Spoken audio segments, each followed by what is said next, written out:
Medical entrance exam में top करने के लिए आज ही ज्वाइन करें brain masters classes private limited. Baba brothers, G7 Babadeep complex, railway station के सामने, Siyaganj, Indore.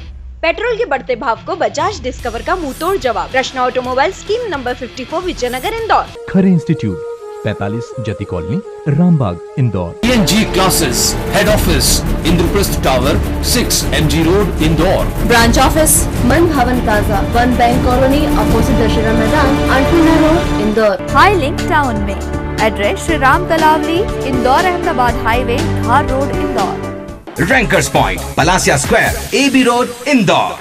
Vikrant group of institution behind veterinary college, AB road, Indore. World of saves, G8 G9 new Siyaganj, VIP route number 1, Indore.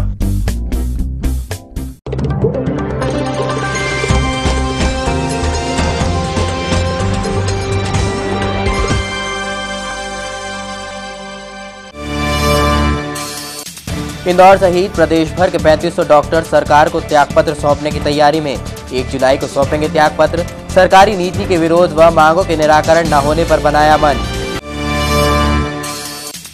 दिल को छूने वाली कहानी पर आधारित फिल्म में काम करने का मजा ही कुछ और, कहा तेरी मेरी कहानी के कलाकार शाहिद और प्रियंका ने।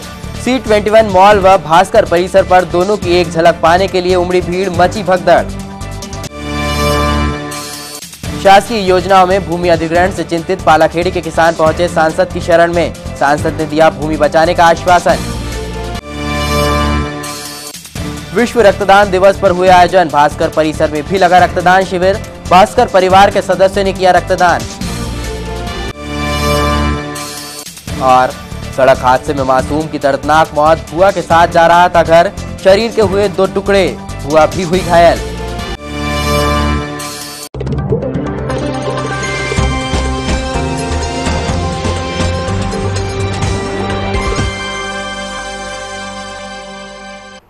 इंदौर समेत पूरे मध्य प्रदेश के स्वास्थ्य विभाग से जुड़े डॉक्टर आगामी 1 जुलाई को मुख्यमंत्री को सशर्त त्यागपत्र सौंपने की तैयारी में है।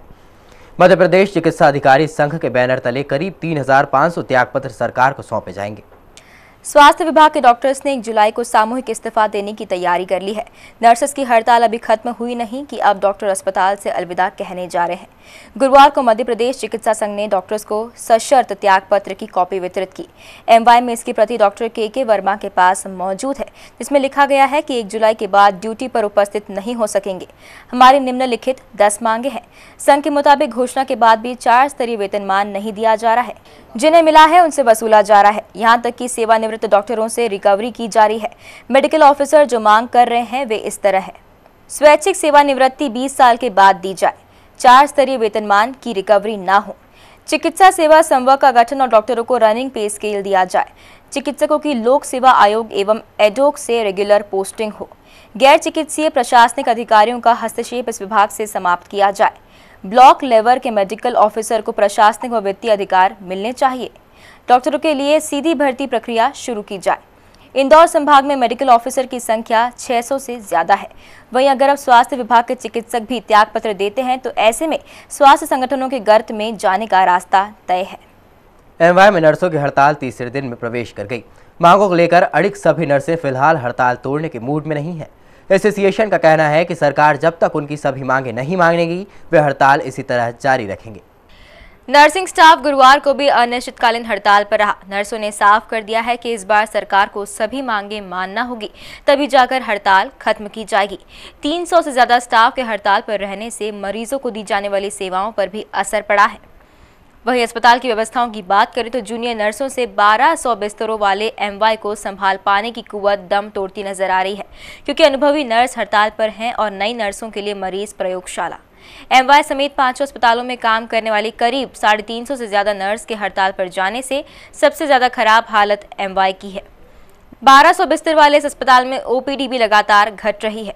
लोगों को जैसे जैसे पता चल रहा है वे अस्पताल आने से बच रहे हैं या फिर निजी अस्पतालों का रुख कर रहे हैं। वहीं दूसरी तरफ मांगों पर अड़े नर्स डीन प्रबंधन व सरकार को आवाज बुलंद कर कोसते नजर आए।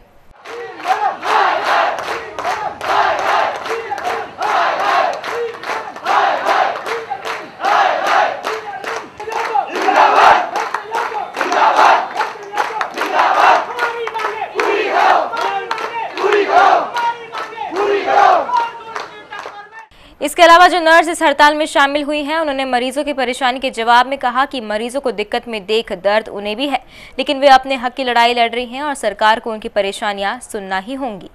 हालांकि गुरुवार सुबह हड़ताली नर्सों में से कुछ एक ने एमवाई में मेन गेट से मरीजों की आवाजाही को बाधित करने का प्रयास भी किया। वहीं अपनी लोगों की समझाइश के बाद रास्ते को मरीजों के लिए दोबारा खोल दिया गया। जो कहानी दिल को छुए, ऐसी फिल्मों में काम करने का मजा ही कुछ और है, क्योंकि यह वो इंडस्ट्री है जहां काम पसंद आने पर दर्शक सीटी बजाते हैं तो कई बार सीट छोड़कर चले भी जाते हैं। यह बात अपनी फिल्म तेरी मेरी कहानी के प्रमोशन के लिए शहर आए शाहिद ने कही। वहीं उनके साथ आए प्रियंका ने भी हमेशा अलग अलग रोल में आकर दर्शकों को लुभाने की बात कही। अपनी आगामी फिल्म तेरी मेरी कहानी के प्रमोशन के सिलसिले में फिल्म के कलाकार प्रियंका शाहिद और director Kunal Kohli Malhar mega mall में पत्रकारों से मुखातिब हुए। फिल्म की कहानी के बारे में चर्चा करते हुए उन्होंने बताया कि फिल्म तेरी मेरी कहानी में ड्रामा और एक्शन नहीं है।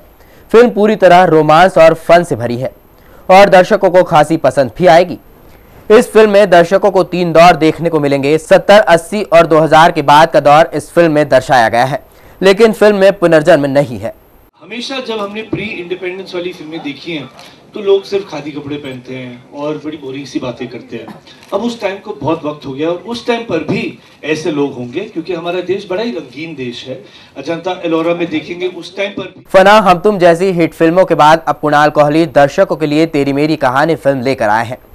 फिल्म कहानी के बारे में बताते हुए कुणाल ने कहा कि देश में अच्छे शायर कहानीकार हैं, तो हमें फिल्मों में अच्छी बातें दर्शानी चाहिए, न कि ऐसे मुद्दों को दर्शाएं जिनसे समाज में खराब संदेश पहुंचे। उनके गुलाम नहीं है, क्योंकि वो हमारे लिए बिल्डिंगें लगा रहे हैं, इमारतें बना रहे हैं, रेल लगा रहे हैं, तो हम उनके गुलाम थोड़ी ना, बल्कि वो हमारे गुलाम। तो ये जो कैरेक्टर है उसकी सोच जो है वो थोड़ी अलग है।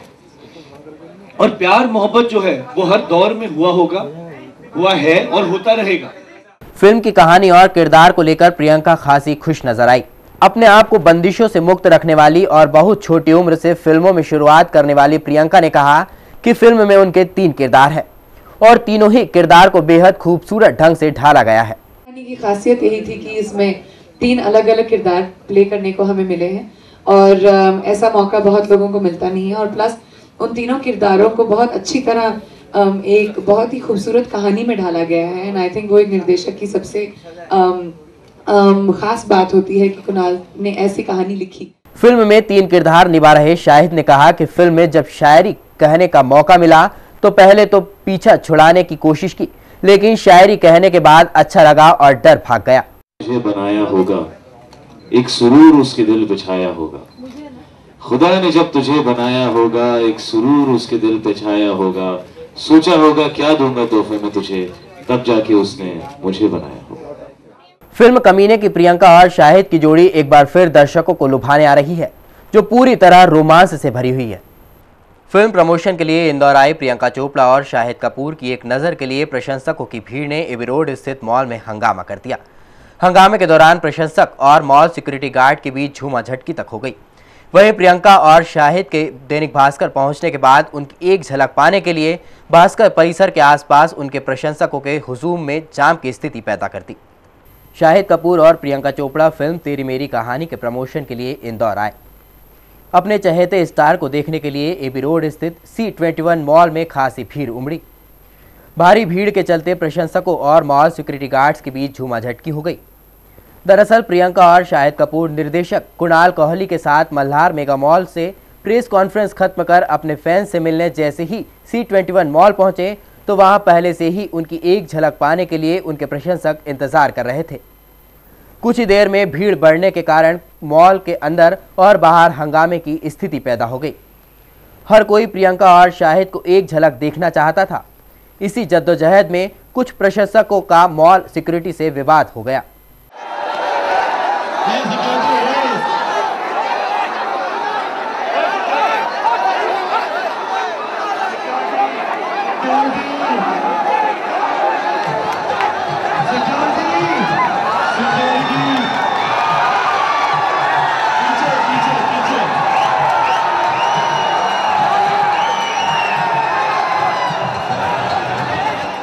C21 मॉल के बाद प्रियंका और शाहिद खास मुलाकात के लिए दैनिक भास्कर के कार्यालय पहुंचे। भास्कर परिसर के बाहर भी शाहिद और प्रियंका को देखने के लिए इंदौरी प्रशंसक भास्कर परिसर के बाहर भीड़ लगाए खड़े रहे। हालात यह थी कि एबी रोड के एक हिस्से में जाम की स्थिति बन गई। वहीं कुछ लोग जिन्होंने अपनी गाड़ियां गलत खड़ी कर रखी थी, ट्रैफिक पुलिस ऐसी कई प्रशंसकों की गाड़ियां जब्त कर ले गए।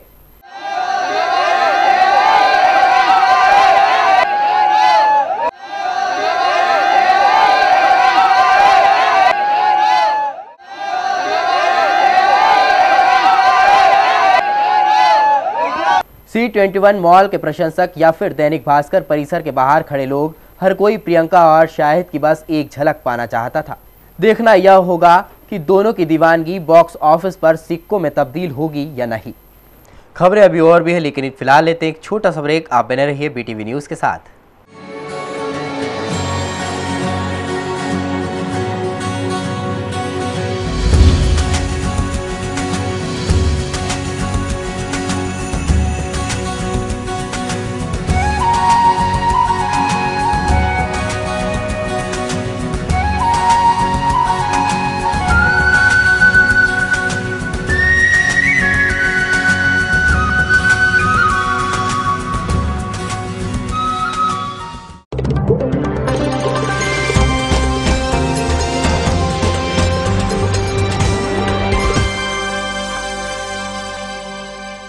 पहले हाउसिंग बोर्ड और अब प्राधिकरण की नई योजना ग्राम पालाखेड़ी में लागू होने से परेशान पालाखेड़ी के किसान गुरुवार को सांसद सुमित्रा महाजन से मिले, जहां उन्होंने ताई से मामले में हस्तक्षेप कर अपनी जमीनों को योजनाओं से बचाने की मांग की।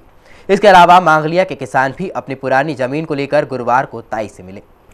लगातार अपनी जमीन पर नई नई योजनाओं के आने की खबर से घबराए किसान गुरुवार को सांसद सुमित्रा महाजन से मिलने पहुंचे, जहां उन्होंने ताई को बताया कि पहले ही हाउसिंग बोर्ड ग्राम पालाखेड़ी की जमीनों पर अपनी आवासीय योजना ला रहा है, जिसका शुरू से किसान विरोध कर रहे हैं और अब IDB ग्राम पालाखेड़ी की जमीन पर अपनी नई आवासीय योजना ला रहा है। ऐसे में किसानों की तो पूरी जमीन ही योजनाओं की भेंट चढ़ जाएगी, इसलिए उन्होंने ताई से पूरे मामले में हस्तक्षेप कर जमीन बचाने की मांग की। तो हमारी ये दोनों योजनाओं का विरोध है कि ना तो हम हाउसिंग बोर्ड को देंगे और जो IDA ने अपनी प्रस्तावित योजना जो लागू की है आवासीय लिम्बोदागारी पालाखेड़ी छोटा बंगाला, ये 3 गांव में हम इसमें भी ज़मीन नहीं देंगे IDA को और ना ही हाउसिंग बोर्ड को देंगे। ताई ने हमको पूरा विश्वास दिलाया है कि हम हाउसिंग बोर्ड तो किसी भी कीमत पर नहीं आने देंगे पालाखेड़ी में, और ताई ने हमें ये आश्वासन दिया। और जो IDA वाली जो योजना है ताई को नॉलेज में नहीं थी, तो ताई बोलती मैं दिखवाती हूँ क्या है मामला। ताई ने कहा कि वह इनको आश्वासन नहीं देंगी बल्कि जमीन भी बचाएंगी। हाउसिंग बोर्ड की योजना के बारे में बताते हुए उन्होंने कहा कि उनकी हाउसिंग बोर्ड अध्यक्ष रामपाल से बात हुई है, जिसमें उन्होंने बताया कि हाउसिंग बोर्ड अपनी योजना को छोटी या रद्द करने पर विचार कर रहा है, लेकिन प्राधिकरण की नई योजना की जानकारी उन्हें मीडिया के माध्यम से ही लगी, जिस पर वह अधिकारियों से चर्चा करेंगी। अब ऐसा तो नहीं कह सकते खामियाजा क्या बोला कि कई बार ऐसा भी रहा है कि IDA में अध्यक्ष नहीं, पहली बार तो नहीं ऐसा हो रहा है।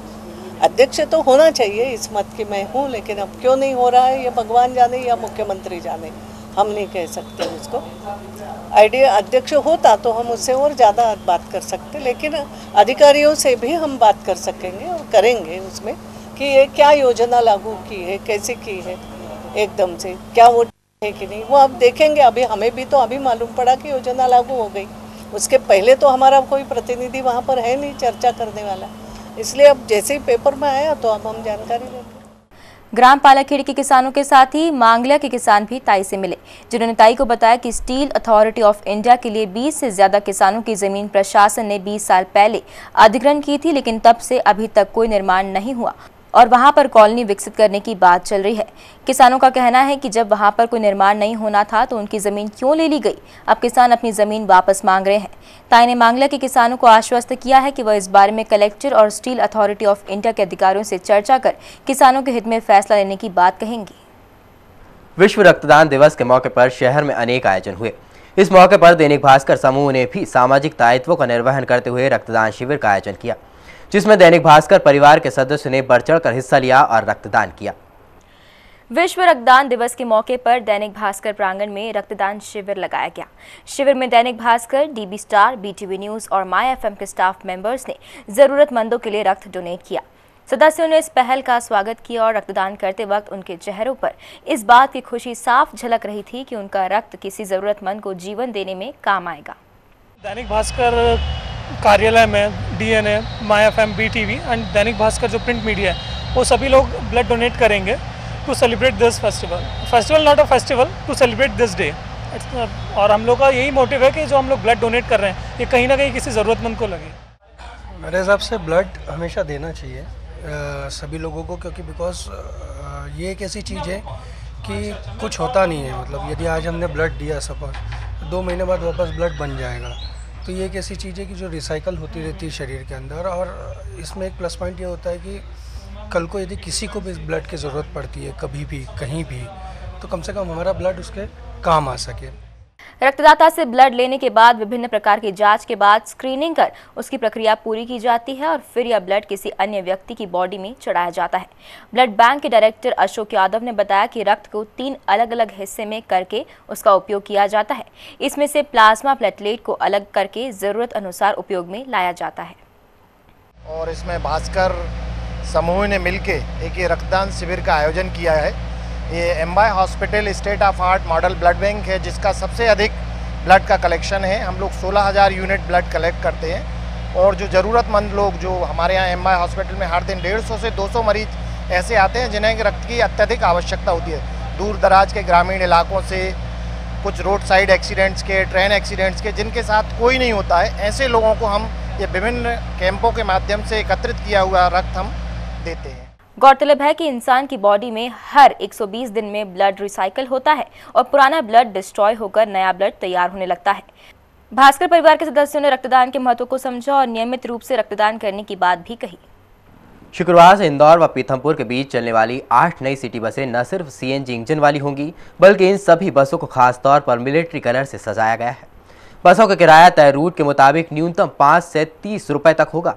शुक्रवार की दोपहर महापौर व कलेक्टर इन बसों में इंदौर से महू तक का सफर भी तय करेंगे। सिटी बस परिसर में खड़ी नई बसों को रंग रोगन कर सड़कों की सैर के लिए तैयार किया जा रहा है। जो रंग इन बसों पर किया जा रहा है वो मिलिट्री कलर है, यानी कि महू के नाम और वहां की खासियत का प्रतिबिंब। और ये खास रंग इंदौर कलेक्टर राघवेंद्र सिंह के दिशा निर्देश के मुताबिक किया जा रहा है। इसके अलावा बसों में electronic display board, pre announcement system, automatic generator ticket जैसी आधुनिक सुविधाएं दी जा रही हैं। ये बस इंदौर रेलवे स्टेशन से महू, पीथमपुर, सागरकुटी होते हुए सेक्टर नंबर 3 तक जाएगी। ये सभी बसें CNG संचालित हैं, जिससे प्रदूषण भी काफ़ी हद तक कम होगा। ये फर्स्ट फेज़ में 8 बसेस चल रही हैं। इनके संचालन के बाद अगले 1-2 महीने में 4 बसेस हम इस रूट पे और बढ़ाएंगे।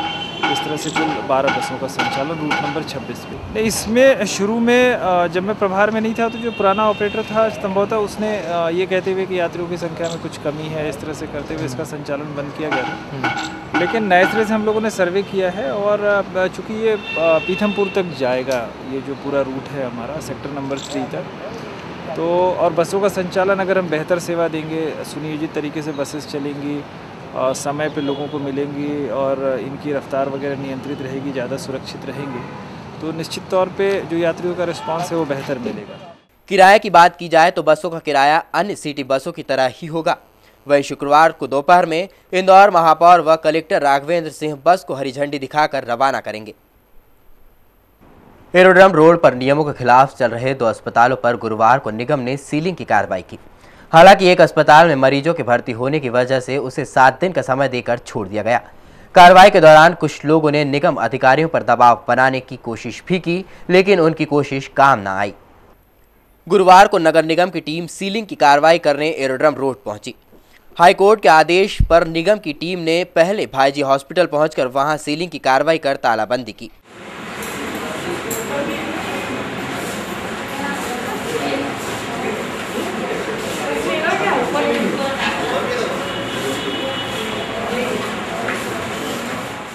इसके बाद निर्मल केयर हॉस्पिटल पहुंची निगम की टीम को निराश लौटना पड़ा, क्योंकि निर्मल केयर हॉस्पिटल में कुछ मरीज भर्ती थे, इसलिए हॉस्पिटल संचालक को 7 दिन का समय देकर छोड़ दिया गया।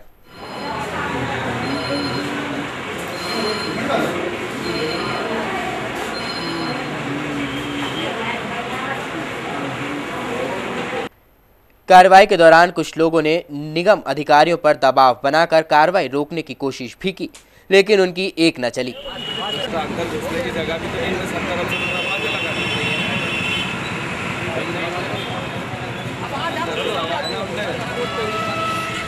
कार्रवाई की जानकारी देते हुए निगम अधिकारी विवेश जैन ने बताया कि दोनों हॉस्पिटल पर कार्रवाई हाईकोर्ट के आदेश के तहत की जा रही है। यह दोनों अस्पताल नियमों के खिलाफ चल रहे थे, जिनमें आवासीय जगह का व्यावसायिक उपयोग करने के साथ ही पार्किंग व्यवस्था पर अनियमितता पाई गई है। दबाव तो बनता ही है, हर कार्रवाई में दबाव बनता है, कार्रवाई जारी रहेगी। कार्रवाई के दौरान विवाद न हो, इसके लिए निगम अधिकारियों ने पहले से ही पुलिस बल का इंतजाम कर रखा था। बहरहाल अब देखना यह है कि 7 दिन बाद भी निर्मल केयर हॉस्पिटल पर कार्रवाई होती है या नहीं। राष्ट्रीय राजमार्ग की बदहाली और गड्ढों को लेकर हाईकोर्ट ने संज्ञान लिया है। कोर्ट ने मामले पर राष्ट्रीय राजमार्ग प्राधिकरण और स्टेट पीडब्ल्यूडी विभाग से 7 दिन के अंदर शपथ पत्र के साथ जवाब मांगा है। मामले की गुरुवार को हाईकोर्ट की डबल बेंच में सुनवाई हुई। इंदौर से गुजरने वाले राष्ट्रीय राजमार्ग पर निर्माण कार्य के लचीलेपन से सड़क बदहाल है और लोग परेशान। मामले की गुरुवार को हाईकोर्ट की डबल बेंच में सुनवाई हुई, जिसमें राष्ट्रीय राजमार्ग प्राधिकरण की ओर से अभिभाषक विवेक शरण और स्टेट पीडब्ल्यूडी की तरफ से अभिभाषक दीपक रावत उपस्थित हुए। मामले के इंटरवीनर के वकील रितेश इनानी ने बताया कि 6 लेन विस्तार के कारण इस मार्ग पर आए दिन दुर्घटनाएं हो रही हैं। वहीं साइन बोर्ड न होने और इनके बगैर निर्माण कार्य करने के खिलाफ हाईकोर्ट ने संज्ञान लिया है। राष्ट्रीय राजमार्ग प्राधिकरण और स्टेट पीडब्ल्यूडी को 7 दिन के अंदर शपथ पत्र के साथ जवाब पेश करने को कहा गया है। इसी दौरान मेरे द्वारा आज दिनांक 14/6/2012 को इस प्रकरण में इंटरवीनर न्यायालय की सहायता करने की हैसियत से शहर का नागरिक होने एवं स्वयं अधिवक्ता होने के कारण इंटरवीनर की एप्लीकेशन लगाई गई। न्यायालय ने एप्लीकेशन पर सुना और संबंधित अधिकारियों को निर्देश किया कि आप रोड तो बना रहे हैं, लेकिन रोड की सुरक्षा के मापदंडों के अनुसार बनाएं और रोड जब तक बने जब तक लोगों की सुरक्षा का भी ध्यान रखा जाए, ताकि कहीं पे भी सेफ्टी गार्ड नहीं लगे और किसी प्रकार की भी बारिश में घटना घटित हो सकती है। इस संबंध में माननीय उच्च न्यायालय द्वारा आज अगली पेशी तारीख 2/7/12 नियत की गई है। इसमें गौरतलब है कि बाईपास पर बड़े गड्ढों के कारण पैदल चलने वालों से लेकर वाहन चालकों तक परेशान हो रहे हैं। बारिश के दिनों में हालात और भी बिगड़ जाते हैं। वहीं दूसरी तरफ सड़क पर संकेतक तक नहीं लगाए गए हैं। इसके अलावा एबी रोड पर निरंजनपुर से मांगलिया तक बन रही 6 लेन सड़क के हालात भी अच्छे नहीं कहे जा सकते। तुकोगंज थाने की लाइब्रेरी को देवी अहिल्या लाइब्रेरी के माध्यम से गुरुवार को 101 किताबें भेंट की गई। गौरतलब है कि थाने में कोई 1 वर्ष पूर्व लाइब्रेरी खोली गई थी और उसमें समय समय पर लोग अपना सहयोग देते रहते हैं। देवी अहिल्या लाइब्रेरी के पदाधिकारियों ने गुरुवार को एसएसपी एसआई मनोहर की उपस्थिति में तुकोगंज थाने को 101 किताबें भेंट की। लाइब्रेरी के 1 वर्ष पूर्ण होने पर संस्था ने किताबें भेंट की। Regional librarian government Ahilya central library Ashok Tiwari साहब पुलिस थाना तुकोगंज के अंतर्गत अहिल्या लाइब्रेरी स्थापित है और तिवारी साहब जो है अहिल्या लाइब्रेरी के मेंबर भी हैं। तिवारी साहब चाहते हैं कि थाने में साहित्य रखने से जो है वो अपराध और अपराध की डिग्री जो है वो कम हो। इस मान से उन्होंने सोचा कि यहाँ कई दिनों तक अपराधी रहते हैं और फुर्सत के समय में अगर वो साहित्य पढ़ेंगे तो निश्चित रूप से उनका मानस परिवर्तन होगा और उस मानस परिवर्तन से जो है वो अपराध की जो उनकी वृत्ति है उसमें कमी आएगी, क्योंकि उनकी इच्छा ये है कि मैं अपराध की डिग्री को कम करूं और अपराधियों को कम करूं और एक लाइब्रेरी जो है वो आपने स्थापित की। एसएसपी एसआई मनोहर ने थाने में लाइब्रेरी के संचालन को सार्थक पहल बताते हुए कहा कि थाने में अक्सर लोग निराशा और मानसिक तनाव की स्थिति में आते हैं। ऐसे समय में उन्हें किताबें पढ़ने को मिले तो उनके व्यवहार में बदलाव की संभावना होती है। यहाँ के जो डिविजनल लाइब्रेरियन है अग्रवाल सर और जैन महासंघ ने आचार्य महाश्रमण आचार्य महाप्रज्ञ के द्वारा लिखे गए 101 किताब थाना तुकोगंज को दिए हैं और इसके पहले अशोक तिवारी जब तुकोगंज में पदस्थ हुए उन्होंने यहाँ अच्छे साहित्य रखा था। आने वाले पढ़े और थाने के कर्मचारी पढ़े, कभी कभी आरोपी भी पुलिस रिमांड में 6-7 दिन रह जाता है, वो भी अगर पुस्तक पढ़ने की इच्छा रखता है, पेपर पढ़ने की इच्छा रखता है, वो पढ़े। तो साहित्य एक अच्छा मित्र है, इससे अच्छा मित्र हो नहीं सकता। गौरतलब है कि तुकोगंज थाने में पिछले 1 साल से लाइब्रेरी चलाई जा रही है। पहले भी क्षेत्र की एक महिला किताबों के लिए 7,000 रुपए गुप्त दान में दे चुकी है। वहीं सामाजिक संगठनों से मिल रहे सहयोग के बाद अब थाना प्रभारी लाइब्रेरी को आम लोगों के लिए खोलने की तैयारी कर रहे हैं। खबरें अभी और भी है, लेकिन फिलहाल लेते हैं एक छोटा सा ब्रेक। आप बने रहिए BTV न्यूज के साथ।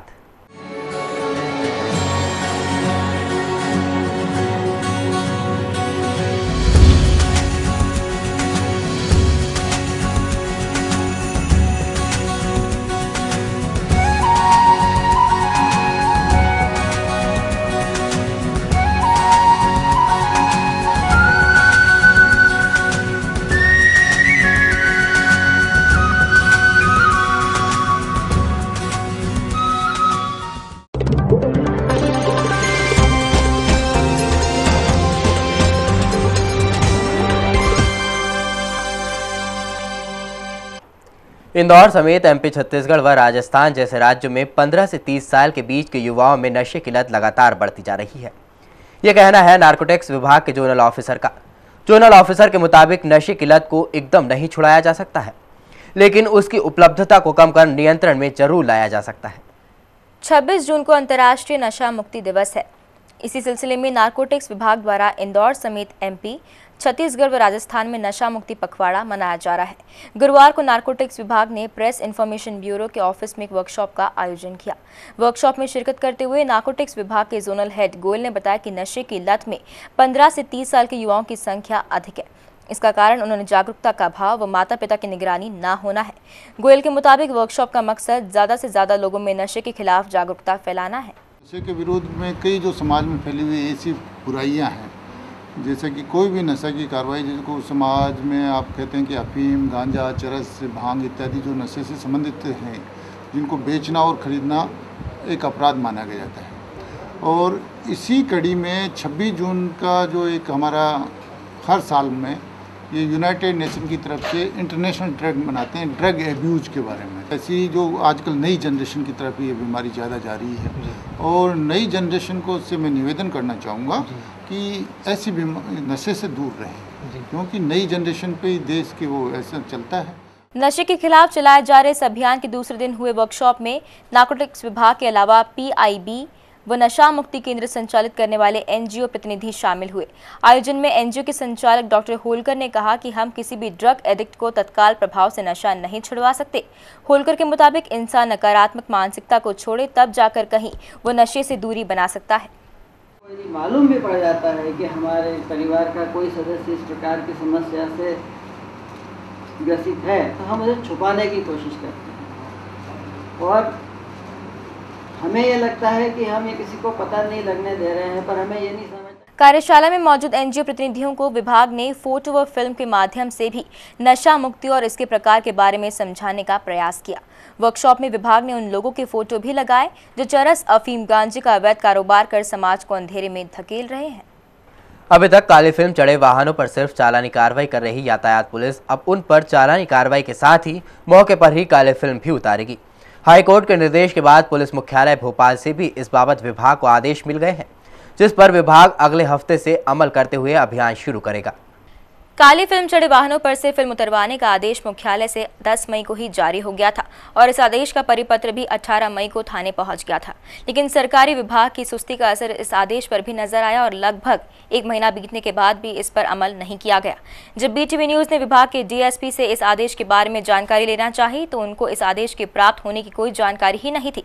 इस लापरवाही पर उनका कहना था कि वह अभी लंबी छुट्टी से लौटे हैं, लेकिन अब इस आदेश पर जल्द ही कार्रवाई शुरू की जाएगी। इस तरह का पुलिस मुख्यालय से परिपत्र गत माह में ही मई में इकाई को प्राप्त हो चुका है। उसी परिपत्र के तारतम्य में यातायात पुलिस द्वारा ऐसे वाहन जिन पर काली फिल्म लगी है फ्रंट में, रियर में और साइड के ग्लासों में, उनके खिलाफ कार्रवाई कर रही है। अभियान के रूप में ये कार्रवाई प्रारंभ की गई थी। वर्तमान में सभी जितने भी सक्षम अधिकारी हैं चालान काटने के लिए अधिकृत हैं, उनको आदेशित किया गया है कि वो प्रतिदिन इस नियम में कार्रवाई करें और कार्रवाई की जा रही है। तो अब यातायात विभाग काली फिल्म चढ़े वाहनों पर सिर्फ चालानी कार्रवाई ही नहीं करेगा, बल्कि मौके पर ही वाहन पर चढ़ी फिल्म उतार भी देगा। इसके अलावा विभाग को इस कार्रवाई की मासिक रिपोर्ट भी अतिरिक्त पुलिस महानिदेशक यातायात AK श्रीवास्तव को भेजना होगी। भागीरथपुरा फर्शीवाली गली के रहवासियों ने गुरुवार को भागीरथपुरा चौकी पर जमकर प्रदर्शन किया। रहवासियों का आरोप था कि क्षेत्र में अतिक्रमण हटाने को लेकर पक्षपात किया जा रहा है। रहवासियों ने जनप्रतिनिधियों के लिए कहा कि उनके द्वारा किए गए अतिक्रमण हटाया नहीं जा रहा है, वहीं आम जनता के मकान तोड़े जा रहे हैं। बीटीवी न्यूज ने एक सप्ताह पहले ये खबर दिखाई थी कि भागीरथपुरा फर्शी वाली गली में रहवासियों के बीच आक्रोश पनप रहा है और वही आक्रोश आज विरोध प्रदर्शन के रूप में सामने आया। क्षेत्र की एक गली के लोग भागीरथपुरा चौकी पर इकट्ठा हुए और उन्होंने जमकर नारेबाजी की।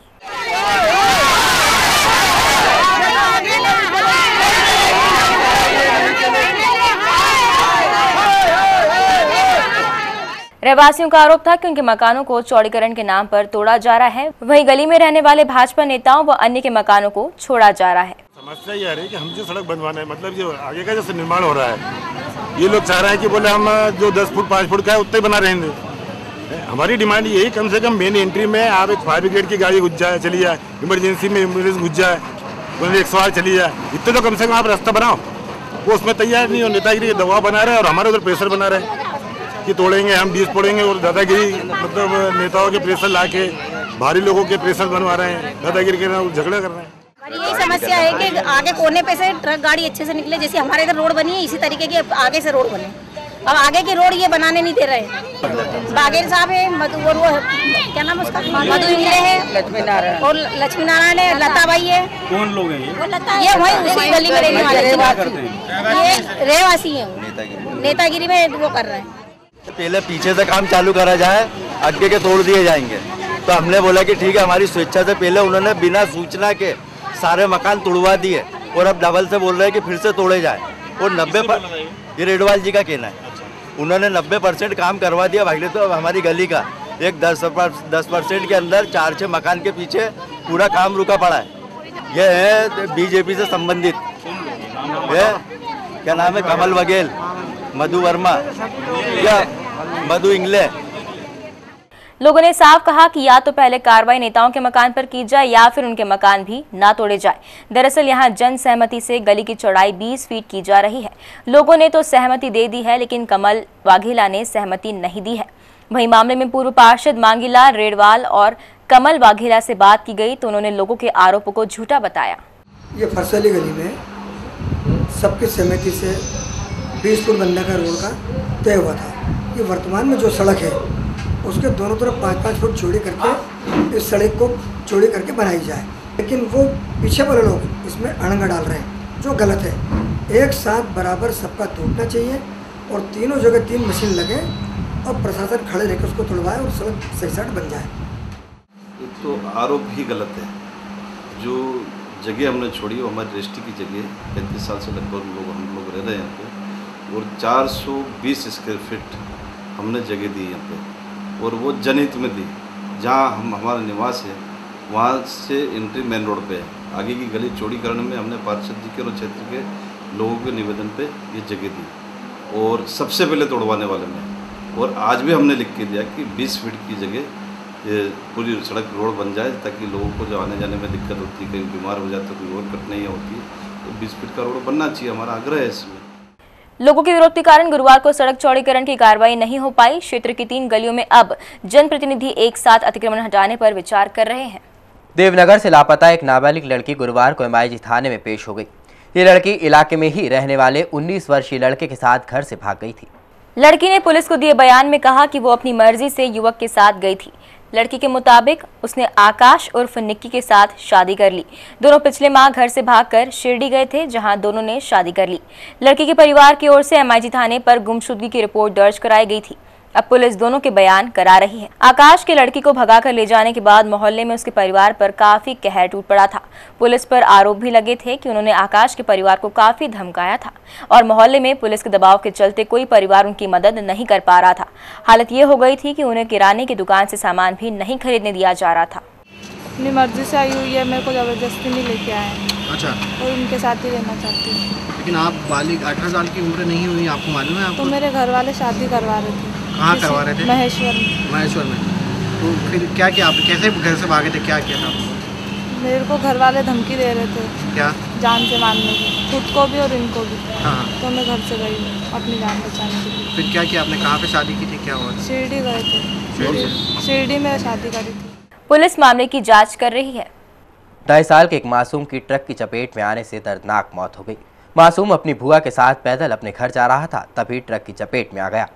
हादसा इतना दर्दनाक था कि बच्चे के शरीर के 2 टुकड़े हो गए। शहर में वाहनों की रफ्तार किस कदर बेलगाम है, इसका अंदाज़ा इसी बात से लगाया जा सकता है कि लगभग हर तीसरे दिन यहां वाहन की चपेट में आने से किसी न किसी की जान जाती है। बुधवार शाम हादसा भंवरकुआ थाना क्षेत्र के रिंग रोड के नज़दीक हुआ। रिंग रोड के पास ही रहने वाले कमल लोहार की बहन मायाबाई और उसका बेटा रोहित बाजार से घर आ रहे थे। जब बुआ भतीजा सड़क पार कर रहे थे तभी एक ट्रक ने दोनों को अपनी चपेट में ले लिया।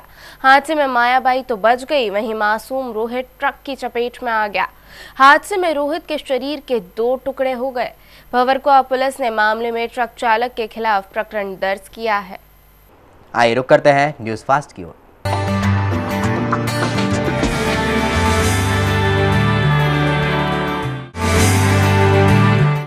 नगर निगम में मस्तरकर्मी के रूप में कार्य कर चुका अनिल यादव पुनः निगम में मस्तरकर्मी के पद पर नियुक्ति की मांग को लेकर पिछले 3 दिनों से निगम के मुख्य द्वार पर अनशन पर अकेला बैठा है।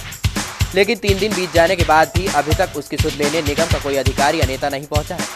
हालांकि 3 दिन बीत जाने के बाद भी उसकी हालत अभी सामान्य है, लेकिन अगर 1 या 2 दिन के भीतर उसकी मांग पर निगम के अधिकारियों या महापौर ने कोई निर्णय नहीं लिया तो उसकी हालत बिगड़ भी सकती है। आए दिन छोटी मोटी मांगों को लेकर धरना प्रदर्शन और आंदोलन करने वाले निगम के कर्मचारी संगठन भी उसके साथ नहीं दे रहे हैं। ऐसे में वह अकेला ही अपनी नियुक्ति की मांग को लेकर बैठा है। बहरहाल अब देखना यह है कि अनिल यादव की मांगों पर निगम के अधिकारी, महापौर और नेता कब जागेंगे और कब खत्म होगा उसका अनशन। सपना संहिता के पास स्थित मल्टी के ग्राउंड फ्लोर पर बिजली मीटर में लगी आग से पूरी मल्टी में हड़कंप मच गया। मल्टी में रहने वाले वासुदेव तोलानी के अनुसार अचानक शॉर्ट सर्किट से मल्टी के बिजली मीटर के कैबिनेट में आग लग गई। आग के कारण मल्टी के फ्लैट में धुआं भर गया, जिससे अफरा तफरी मच गई। बताया जा रहा है कि एमपीबी को सूचना देने के बाद भी घंटों उनकी टीम मौके पर नहीं पहुंची। वहीं फायर ब्रिगेड ने मौके पर पहुंचकर जल्दी आग पर काबू पा लिया। शहर भर में चल रहे गुंडा अभियान में छतरपुरा पुलिस ने क्षेत्र के 2 कुख्यात गुंडों को रासुका में निरुद्ध किया है। रासुका में निरुद्ध किए गए बदमाशों के नाम आनंद कंजर निवासी कंजर मोहल्ला और भरत कंजर निवासी लाबरिया भेरू है। छतरपुरा पुलिस के अनुसार आनंद पर 20 और भरत पर 29 अपराध दर्ज है। दोनों क्षेत्र के कुख्यात गुंडे हैं। दोनों को जिलाधीश के आदेश पर रासुका में निरुद्ध कर रीवा जेल भेजा गया है। पिछले दिनों मिल्लत नगर में हुई एमपीबी कर्मचारियों की पिटाई के मामले में रावजी बाजार पुलिस ने 2 आरोपी मोइन खान और एजाज को गिरफ्तार किया है। एक आरोपी जावेद अभी फरार है। आरोपियों ने warehouse road MPB zone पर काम करने वाले सुगन लाल पॉल के साथ 9 जून को मिल्लत नगर में मारपीट कर सरकारी गाड़ी में तोड़फोड़ कर दी थी। रावजी बाजार पुलिस जावेद की तलाश कर रही है। बड़ा गणपति के पास बिजली के खंभे टूटने से जाम की स्थिति बन गई। दरअसल देर रात अज्ञात ट्रक ने बिजली के खंभों को टक्कर मार दी थी, जिसके कारण खंभे गिर गए थे और उसके तार सड़क पर फैल गए थे। सुबह जब लोग उधर से गुजरे तो बिजली के तारों से बचने की जद्दोजहद करते नजर आए। इसी वजह से जाम की स्थिति बनी। बाद में मौके पर पहुंची पुलिस ने जाम खत्म करवाया।